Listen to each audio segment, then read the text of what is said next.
I don't know. My first thoughts, I guess, were we were just excited, you know, when when anyone came into the hab new and for an activity, because it was sort of set up during our set up like an activity during our day.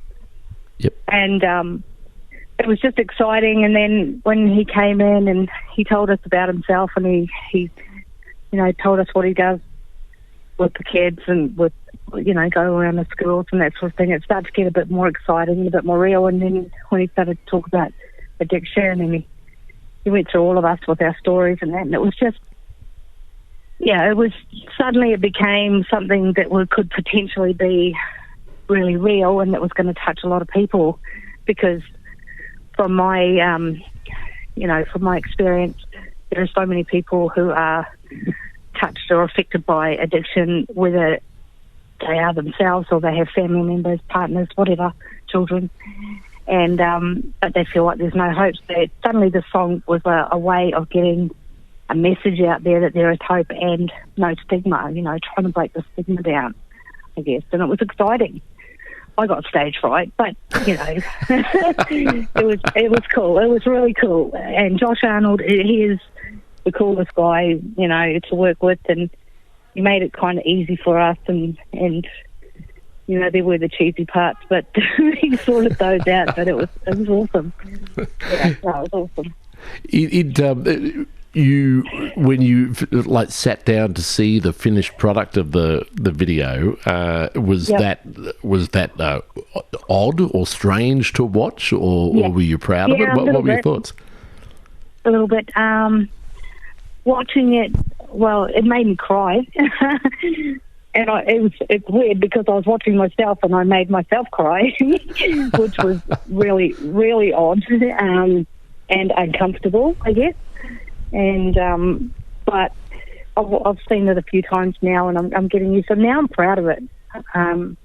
Initially, it was very strange for me. That's right. But I'm so proud of it, and I'm so proud of all the other guys as well. And where I thought that I wouldn't share it with anyone because I was too embarrassed or whatever, I've shared it with everyone, and I don't care because I'm proud now, and I need to be 100% committed to my you know, that feeling that I want to help people. I can't just be partly committed to helping. I just want to, like, so now my whole family know, people that didn't know or would never know, and so it's really odd. It's great. But exciting. I love it. No, that's terrific. Yeah. That's as it should be. That's brilliant. Gina, tell me your story. How did you end up in rehab at Sunrise Way? My story is I was in a very violent, abusive relationship, and that made me become extremely isolated. And by the time I was ready to do something drastic, it was either, you know, like, it's hard to explain, but yeah, I was severely depressed, and you know, and I to be honest, I was suicidal, and I've never been suicidal, and lost a lot of friends to suicide. But suddenly, I found myself thinking, you know, I just wish that I wasn't here anymore. I'm no good for this world, and I can't get better, and no one will help me. And then one day, my mum came over and pretty much kidnapped me from my situation. And before I knew it, she had organised for me to go into rehab. Actually, it was exactly a year ago today that I walked through the doors for the first time at Sunrise Way. So today's right? my actual 1 year anniversary of going into Sunrise Way. Wow. And I've literally, like today, Mum and I have been just like, woo, just celebrating. We were excited. I had my hair done, and, you know, because this time a year ago, oh man, I didn't want to be here anymore. I just wanted to be dead. And then when I walked through those doors, from that moment, I've never been so grateful to be alive or to have felt safe and loved and accepted and all that sort of stuff. I was just, it's emotional for me because I'm just so far from where I was, you know, 12 months ago, exactly 12 months ago today. So massive. So, mate, Your description of how you felt pretty much as soon as you walked through the doors is probably... As soon as I walked through. Yeah, and that's the amazing part, because it's probably something that most people would think you might feel, halfway through the program, or when you saw that you were, starting to get there. What was it that gave you that feeling straight away? Just the love and acceptance from everyone that's in there, and just knowing that for the first time, and for as long as I was with my ex-partner, which was 7 years, I had a voice, that I mattered, that I was cared for, that no one was going to beat me. I was loved. I was nervous, don't get me wrong. I was so nervous. But at the same time, before I walked in the doors, I'd already decided that no matter what, I was going to do every single thing that made me uncomfortable and made me feel awkward or embarrassed or strange. I was going to do it anyway, just to try and build up my strength and myself. And I knew that I needed to do that because I'd become such a mouse.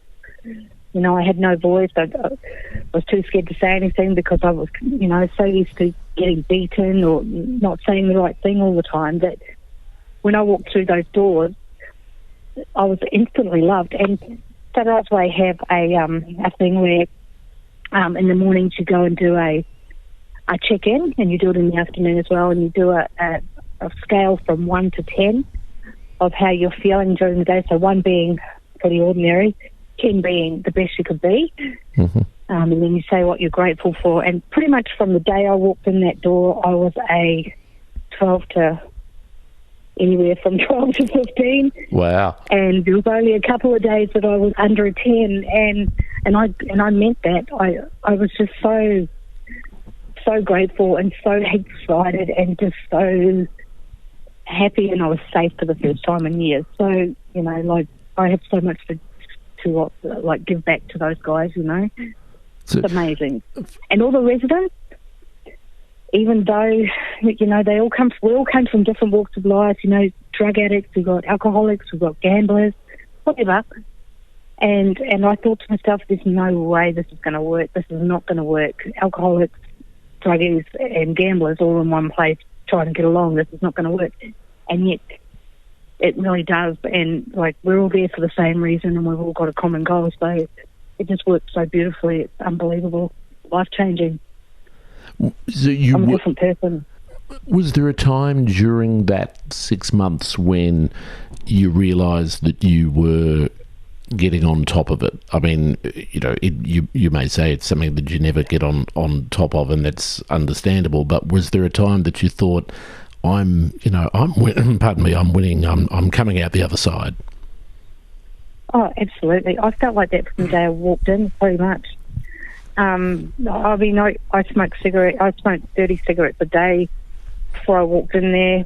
Wow. I haven't touched a cigarette or had any NRT or any kind of stop quit smoking stuff since I walked in the door. For me, it was all about love and connection. And as soon as I had that, all that negative stuff that I was craving, that I couldn't get on top of before, went out the window. And I honestly haven't thought about it since, or drugs, or relationships. Don't particularly want to be in another one for a while, but I'm pretty well cured in that respect. But I really felt like every day, more and more, I was getting on top of it, even though I seem like a bit more of a sook now, because I'm more vulnerable than I was before, I guess. But it was so, I really felt every day getting stronger and stronger, and every situation that happened, every circumstance. Now, I feel like I'm on top of the world. I just can't even believe that I'm the person I am compared to what I was 12 months ago. It's unbelievable. I just can't even, my head can't even grasp it. I've lost 25 kilos. When I walked in the door, I lost 25 kilos because I was addicted to food as well, because I was eating to make myself feel better, I guess. Yeah. And all that stuff just went out the window, and it's unbelievable.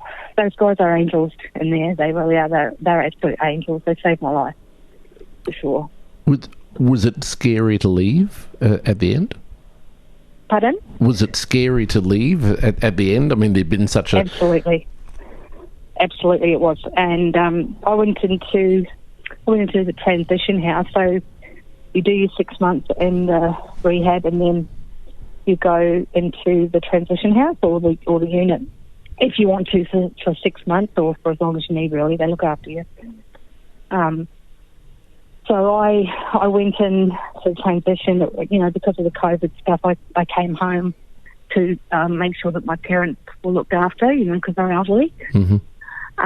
So it was hard. And when I left there, I was popping back for whatever excuse, because it's right next door to the rehab. So you can go back for dinners, and you can, you still get counselling, and they check up on you, and you still get tested and that sort of thing. Right, yeah. So I was going back for any excuse.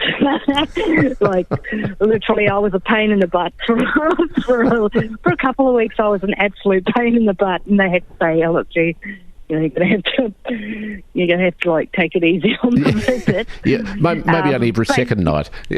yeah. But also at the same time, they put into place for me, because they could see that I was obviously struggling with letting go, like, because I wasn't used, I was going into being a house by myself or with one other person, that they also kept me connected in a way so I would still be able to play volleyball with them, and I could still go to aqua aerobics with them, and I can still come on a Friday and do a group with them if I wanted to, and I can still come and train at the gym, all that sort of thing. So they Terrific. booked me in, like I was still booked into the program, if you like, and I was still able to go in and do those activities just to keep me connected, so that I didn't freak out when I left, because I did a little bit. But it was just a little baby steps, and now I'm great now. Like, it didn't take me long to climb my wings. When I found them, I found them.